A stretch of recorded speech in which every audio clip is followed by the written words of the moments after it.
Sampai diceritakan kisah nyata, belum lama ada orang tua itu kalau sholat di masjid di shaf pertama, setiap sholat dia di shaf pertama.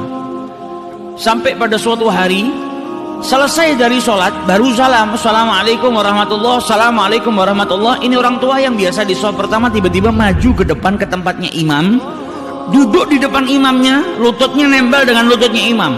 Sedangkan imam ini bisa berzikir setelah sholat, belum selesai. Ini orang tua tanya kayak orang gesusu, jadi tergesa-gesa.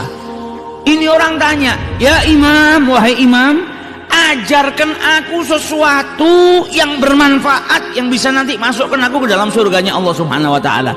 Ajarkan aku apapun itu, sesuatu yang bermanfaat. Maka sang imam bingung, dia masih belum selesai berzikir kepada Allah. Ini orang tua ini tanya terus, ajarkan aku sesuatu. Maka sama imamnya dijawab, qala Nabi sallallahu alaihi wasallam.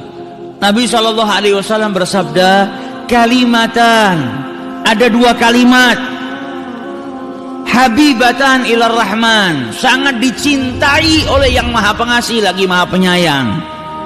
Khafifatan ala lisan, ringan diucapkan di lisan itu. Thaqilatani fil mizan, akan tetapi kedua kalimat ini sangat berat di timbangannya Allah Subhanahu wa ta'ala. Subhanallah wa bihamdihi, subhanallahil azim. Kata orang tua tadi, ulang lagi, saya belum hafal. Diulang sama imam. Qala Nabi sallallahu alaihi wasallam, kalimatan habibatan ilar rahman, khafifatan 'alal lisan, fadilatan fil mizan, subhanallah wa bihamdihi, subhanallahil azim. Ulang lagi, saya belum hafal. Diulang sama imamnya beberapa kali sampai akhirnya bas, sudah, saya sudah hafal. Mulai detik itu ucapannya Nabi Muhammad dibawa sama dia kemanapun, dimanapun dia berada, berjumpa dengan siapapun. Ada pernikahan dia ketemu orang, qala Nabi sallallahu alaihi wasallam, ingatkan orang, ada dua kalimat dicintai sama Allah, ringan di lisan tapi berat di timbangan. Subhanallah wa bihamdi, subhanallahil azim.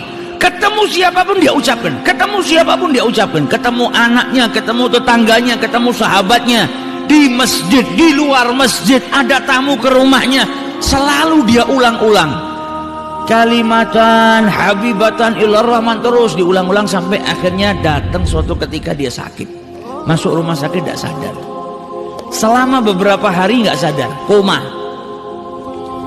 Sampai ketika keluarganya semua berkumpul, di saat dia dalam keadaan kritis, tiba-tiba yang sudah beberapa hari nggak buka matanya, tiba-tiba lelaki tua tadi membuka matanya. Maka keluarganya bahagia, nunggu ayahnya sudah koma dalam keadaan tidak sadar beberapa hari, tiba-tiba buka matanya. Dokternya pun gembira.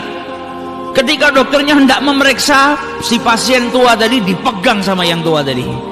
Yang tua tadi memegang dalam keadaan kedua matanya terbuka sambil berkata, ya dokter, wahai dokter, Nabi sallallahu alaihi wasallam bersabda kalimatan, dua kalimat dicintai sama Allah, ringan di lisan ketika diucapkan namun berat di timbangannya Allah Subhanahu wa ta'ala.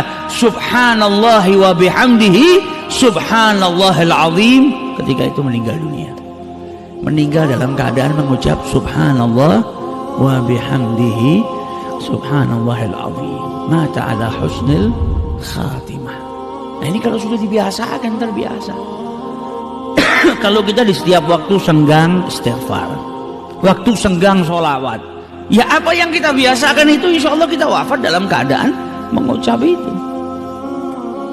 Kalau terbiasanya malah ngomong kotor, ya akhirnya kita wafat juga dalam keadaan berbicara kotor. Wa'iyadzubillah. Sukanya ngerasanin orang, akhirnya matinya dalam keadaan ngerasanin orang. Sukanya ngadu domba, matinya dalam keadaan ngadu domba. Wa'iyadzubillah. Namun kalau orang saling berzikir, maka kebiasaannya berzikir itu insya Allah akan menjadikan dirinya wafat dalam keadaan berzikir mengingat Allah Subhanahu wa ta'ala.